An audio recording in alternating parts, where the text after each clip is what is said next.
2024चं वर्ष संपलं. 2024 म्हणजे देशाच्या निवडणुकांच्या राजकारणातलं अत्यंत महत्त्वपूर्ण असं वर्ष. पण 2025 म्हणजे मग राजकारण नाही का, निवडणुका नाही का? तर महाराष्ट्राच्या दृष्टीनं 2025चं वर्षही राजकीयदृष्ट्या तितकंच महत्त्वाचं आहे. कारण महापालिका, इतर स्थानिक स्वराज्य संस्था या सर्वांच्या निवडणुका 2025मध्ये अपेक्षित आहे. आणि मग निवडणुका म्हटलं की सगळ्यात वेगात जर कोणत्या राजकीय पक्षाचा वारू धावत असेल तर ते भाजपनं एक निवडणूक संपली नाही, त्याला 100 दिवस होत नाही तोपर्यंतच दुसऱ्या निवडणुकीची तयारी अत्यंत जय्यत पातळीवर सुरू केलेली आहे. शिर्डीमध्ये त्या निमित्तानं भाजपच्या नेतृत्वानं एक अधिवेशनही घेतलं आणि कार्यकर्त्यांना जास्तीत जास्त बळ देण्याचा प्रयत्न केला. नवा कार्याध्यक्षही निवडला, रवींद्र चव्हाण. स्वतः रवींद्र चव्हाण आपल्याबरोबर आहेत, आपण त्यांच्याही चर्चा करणार आहोत आणि येत्या काळामध्ये निवडणुकांसाठी म्हणून कशा स्वरूपाची रणनीती आहे तेही जाणून घेणार आहोत. खूप खूप स्वागत आणि प्रथमतः खूप खूप शुभेच्छाही, कारण तुमची नवी सुरुवात आहे. मुळात रवींद्र चव्हाण म्हटलं की तसं भाजप आणि भाजपची नाळ जोडलेला असा नेता, हिंदुत्वाशी नाळ जोडलेला असा नेता म्हणून त्याच्याकडे बघितलं जातं. तुमच्याकडे हे पद द्यावं असा आग्रह हा देवेंद्र फडणवीसांनी धरला आणि त्यात त्यांनी यश मिळवलं. मुळात हे पद आपल्याला मिळावं, कारण मंत्री होतात तुम्ही आणि मोठं मंत्रिपद होतं तुमच्याकडे. मग मंत्रिपद नाही आणि मग प्रदेशाध्यक्षपदासारखं पद तुमच्याकडे येणं, ही तुमची म्हणजे प्रमोशन आहे की डिमोशन आहे? खरं तर भारतीय जनता पार्टी पक्षामध्ये काम करणाऱ्या प्रत्येक कार्यकर्त्याला संघटनात्मक पद हे चांगल्या पद्धतीने मिळावं यासाठी त्याची प्रचंड धडपड असते. त्यामुळे जेव्हापासून पार्टीचं काम करायला सुरुवात केली तेव्हापासून सातत्याने नेहमीच असा विचार केला की संघटनात्मक कामामध्ये फार रुची असल्यामुळे आणि संघटनात्मक काम करताना एक वेगळा आनंदही असतो. कार्यकर्त्यांच्या भेटी, नेत्यांबरोबर असणारे संबंध, या सगळ्या गोष्टीमुळे एक आणि केंद्रीय नेतृत्वाचे सातत्याने दिले जाणारे कार्यक्रम आणि त्या कार्यक्रमामध्ये असणारं नाविन्य, या सगळ्या गोष्टीमुळे पक्ष वाढीसाठी आणि विचारधारेमध्ये काम करणाऱ्या प्रत्येक कार्यकर्त्याला एक वेगळा आनंद हा मिळत असतो. त्यामुळे माझ्यासारख्या प्रत्येक कार्यकर्त्याला संघटनेत काम करताना नक्कीच मंत्रिपद आणि ह्या सगळ्या ज्या गोष्टी आहेत यापेक्षाही नक्की यामध्येच नक्की आनंद असतो असं मला तरी निदान वाटतं. पण भाजपबद्दल बोललं जातं, भाजप ज्यावेळेला थोडंसं काढून घेतं त्यावेळेला भरभरून देतं म्हणून. मी या सगळ्या विषयामध्ये फार महत्त्वाचं काय तर महाराष्ट्रातील जनतेने महायुतीला ज्या पद्धतीने चांगलं बहुमत ज्याला म्हणतात की जे पूर्वी या कधीच महायुतीलाही मिळालं नाही आणि भारतीय जनता पार्टीला सुद्धा एवढ्या मोठ्या संख्येने जागा ज्या मिळाल्या आहेत. कंटिन्यू 3 निवडणुकांमध्ये भारतीय जनता पार्टीच्या 100पेक्षा जास्त जागा या जिंकून आल्या आहेत आणि आता तर 132 एवढ्या जागा, हे तर सर्वात जास्त जागा आहेत. त्यामुळे सरकारकडून जनतेच्या फार अपेक्षा आहेत, महायुतीच्या सरकारकडून पण फार अपेक्षा आहेत. त्यामुळे सरकार आणि संघटना या दोन्ही गोष्टी ज्या आहेत त्या एकत्रपणे चालणं हे फार गरजेचं असतं. खरं.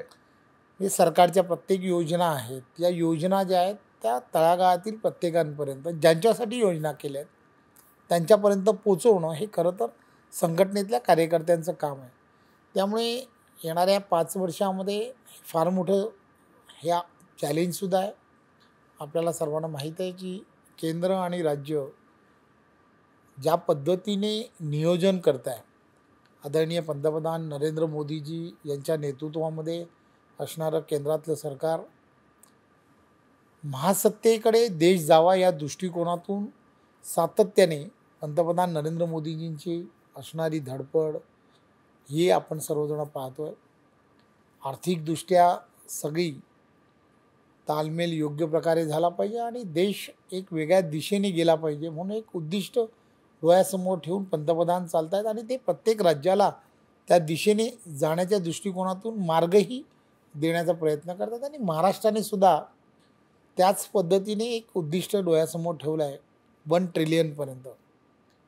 आदरणीय देवेंद्रजींच्या नेतृत्वामध्ये त्यांनी जसं हा पदभार मुख्यमंत्री पदाचा स्वीकारला तेव्हापासून त्यांनी प्रत्येक डिपार्टमेंट 100 दिवसामध्ये त्यांनी काय करावं किंवा त्यांच्याकडे काय आहे ते काय करू शकतात त्यांच्याशी सर्वांशी बोलून एक विजन डोळ्यासमोर ठेवून ते काम करत आहेत. त्यामुळे या सगळ्या गोष्टी करत असताना महाराष्ट्राच्या कानाकोपऱ्यापर्यंत जनतेलाही काय अपेक्षित आहे हे सुद्धा फार महत्त्वाचं आहे.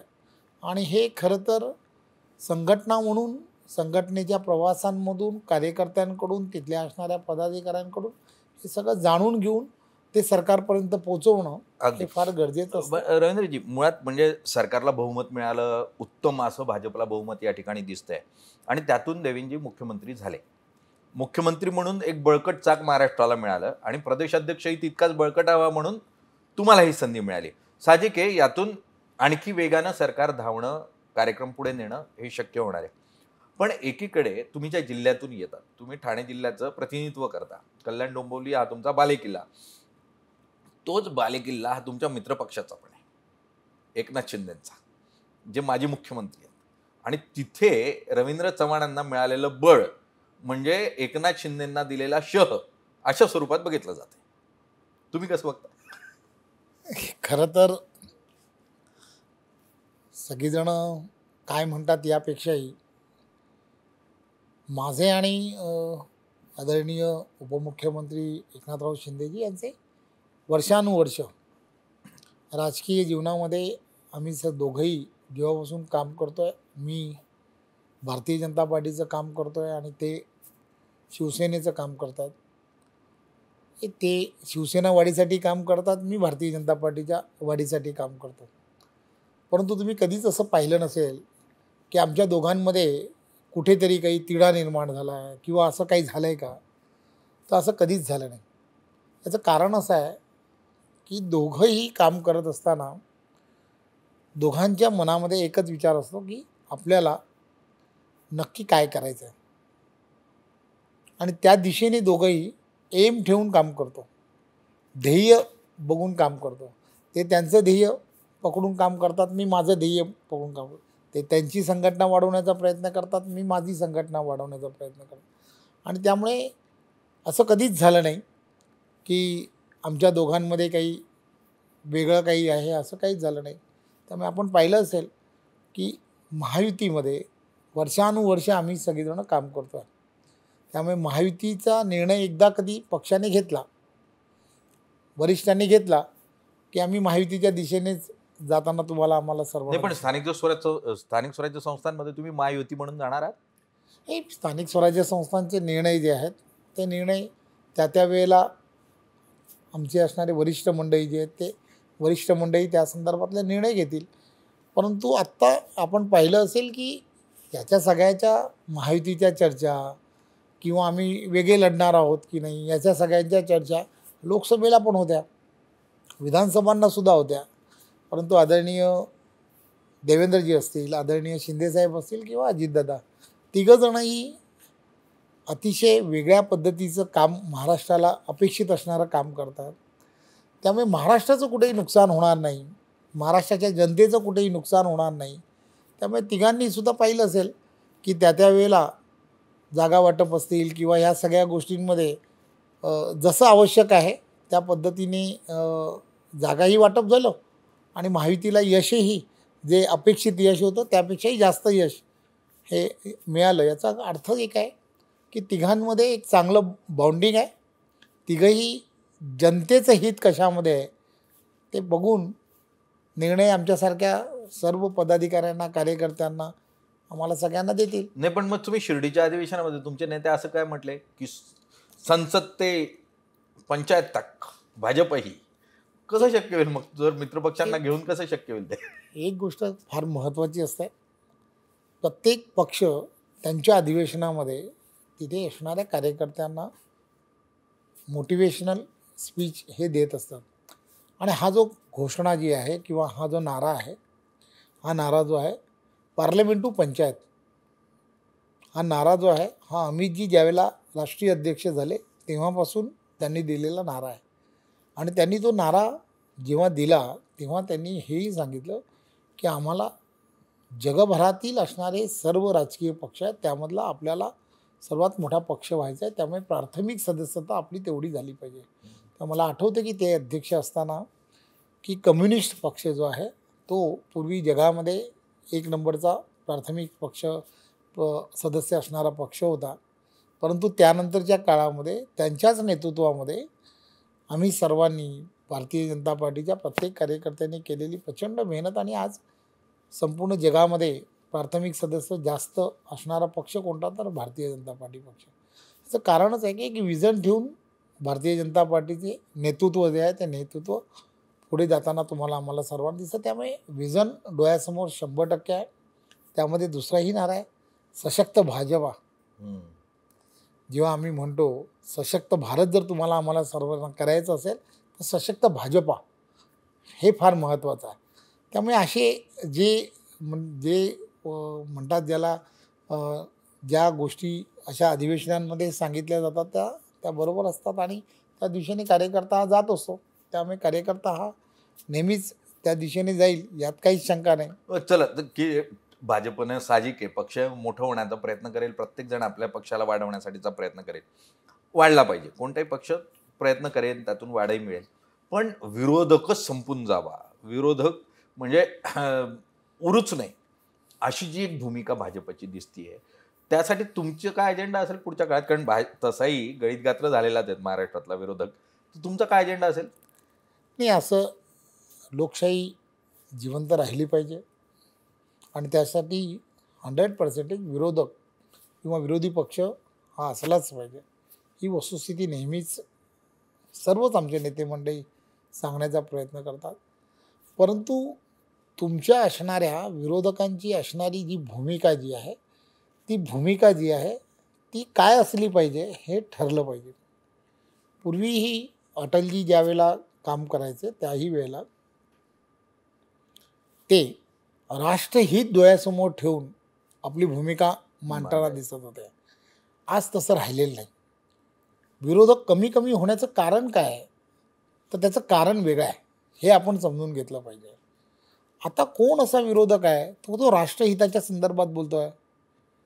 तुम्ही लक्षात घ्या आताचे सर्व विरोधक जे आहेत ही यांची सर्वच्या सर्व पॉलिसी जी आहे ही राष्ट्र अहिताच्या दृष्टिकोनातून आहे. तुम्ही पाहिलं असेल चीनच्याबद्दल गौरवोद्गार काढले जातात.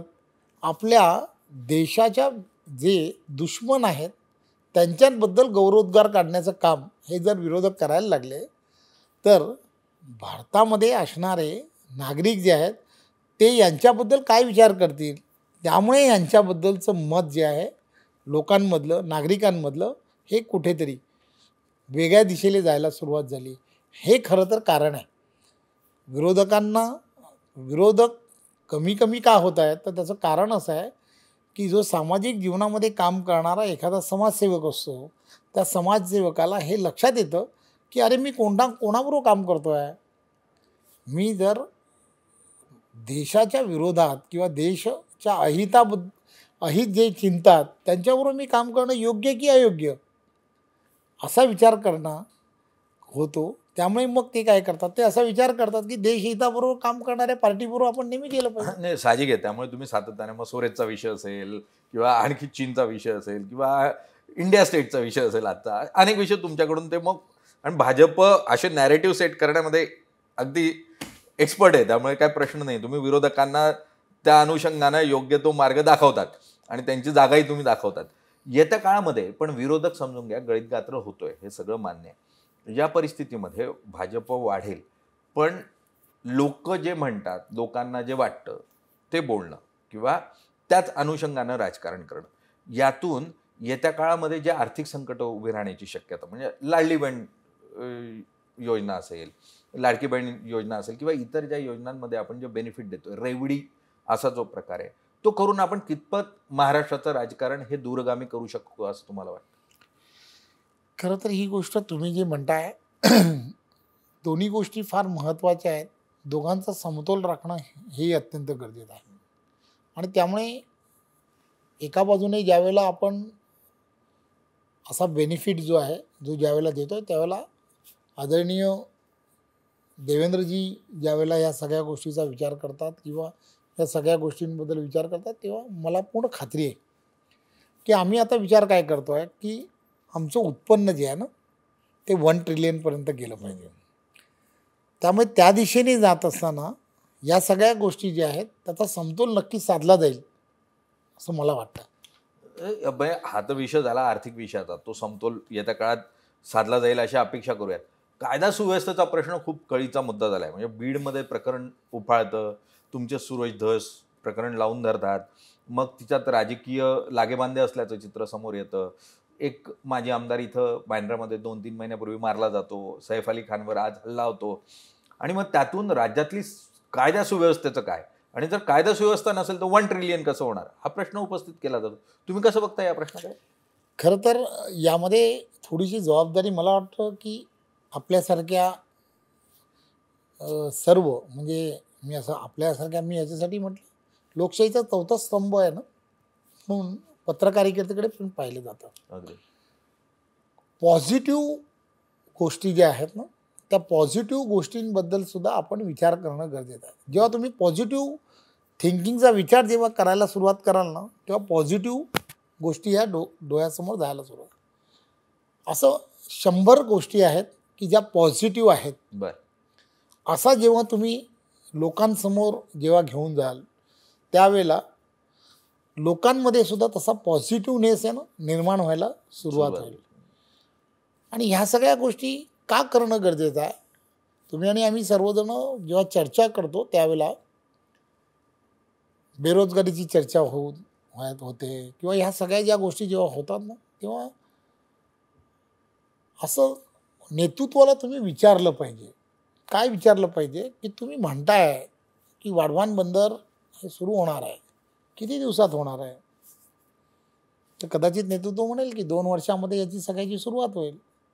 तर काम डाऊन करायला सुरुवात करायला पाहिजे. जसा निवडणुकीचा काम डाऊन कसा असतो त्या पद्धतीने 2 वर्षात होणार आहे म्हणजे 365 गुणिले 2 तेवढे दिवसच का? ठीक आहे, हा एक दिवस संपला, तुम्ही कुठे कितपर्यंत पुढे गेलात, कसे पुढे गेलात? सर याच्यामध्ये 5 लाख लोकांना रोजगाराची संधी आहे. अशा सगळ्या ज्या गोष्टी आहेत, बारसू असेल किंवा जे मोठमोठे प्रकल्प जे आहेत या प्रकल्पांची सद्यस्थिती काय आहे हे पॉझिटिव्ह ज्यावेळेला तुम्ही सामान्य लोकांपर्यंत किंवा तुम्ही आज ज्या क्षेत्रामध्ये काम करता ग्लोबल पूर्णच्या पूर्ण जग तुमच्याकडे पाहत आहे. त्यामुळे तुम्हाला या माध्यमातून सुद्धा महाराष्ट्राला पुढे नेण्याची संधी आहे. महाराष्ट्राला पुढे कसं न्यायचं आहे तर तुम्हाला काय करायला लागेल तर तुम्हाला त्याच दिशेने न्याणं हे सुद्धा अत्यंत गरजेचं आहे. होतं काय की आम्ही काय करतो आहे तर आम्ही आज घडलेली एखादी वाईट घटनेबद्दल आपण त्याची चर्चा करतो. करू नये का? तर 100% करायला पाहिजे. त्याच्यावरच्या उपाययोजनेबद्दल पण करायला पाहिजे.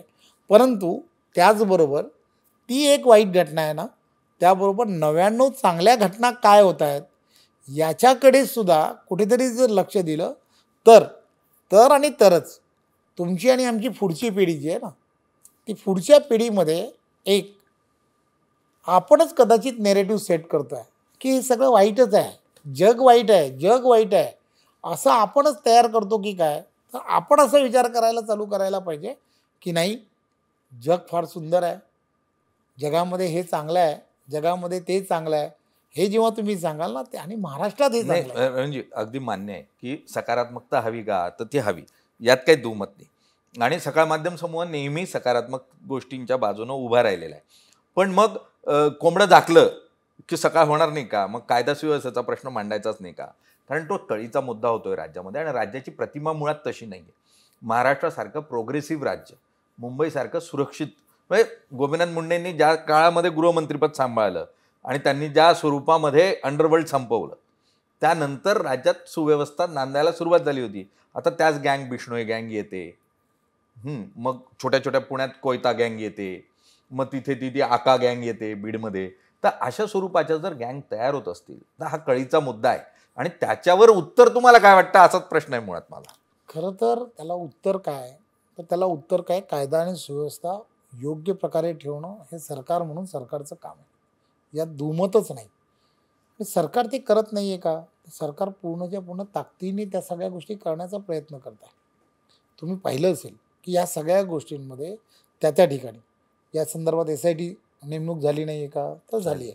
ह्या सगळ्या गोष्टी लपवून काही ठेवलेल्या नाही, सगळ्या गोष्टी होत आहेत. परंतु या सगळ्या गोष्टीला काही कालावधी लागतो, या सगळ्या गोष्टी करण्यासाठी कालावधी लागेल, त्या सगळ्या गोष्टी होतील, यात काहीच दुमत नाही. आणि माझी खरं तर आपण लक्षात घ्या की ह्या सगळ्या परिस्थिती बदलण्यासाठी किंवा हे सगळं करण्यासाठी एक जो सपोर्टिंग नेचर जे लागतं ते नेचर फार गरजेचंच आहे या संदर्भामध्ये. आणि सरकार म्हणून या सगळ्या गोष्टी कोणालाही पाठीशी घातलं जाणार नाही हे वारंवार सांगितलं जात आहे, वारंवार त्या दिशेने पावलं उचलली जात आहेत. तर मला खात्री आहे की देवेंद्रजींच्या नेतृत्वामध्ये ज्यांनी चूक केली आहे किंवा जे चुकले आहेत त्यांना शासन हे 100% होणार. अगदी रवींद्र चव्हाणांनी स्पष्ट भूमिका मांडलेली आहे की शासन हे होणार आणि सरकार आणि संघटना या दोघंही योग्य मार्गाने आणि एकाच दिशेने मार्गक्रमण करत आपल्याला पाहायला मिळाल्या तर त्याचं उत्तम असे रिझल्ट जे आहेत तेही पाहायला मिळतात. त्यामुळे महाराष्ट्रानं जो निकाल दिला त्या निकालातून राज्याला जे स्थिर सरकार मिळणं अपेक्षित होतं ते स्थिरत्व आता या सरकारच्या माध्यमातून मिळेल अशी अपेक्षा आहे. आणि त्यातून अपेक्षा ही पण आहे की मग राज्यातली कायदा सुव्यवस्था तीही स्थिर होईल, राज्यातली आर्थिक व्यवस्था तीही स्थिर होईल, राज्यातली राजकीय व्यवस्था तीही स्थिर होईल. आणि त्यामुळे साहजिक आहे तुम्ही आम्ही भाजपला मत दिलंय, निवडून दिलेलं आहे, भरघोस असं यश दिलंय. आता त्यांनी आपल्याला भरघोस असं यश राज्य म्हणून द्यायचं आहे आणि तीच अपेक्षा आमची तुमच्याकडून असेल. त्यासाठी तुम्हाला खूप खूप शुभेच्छा.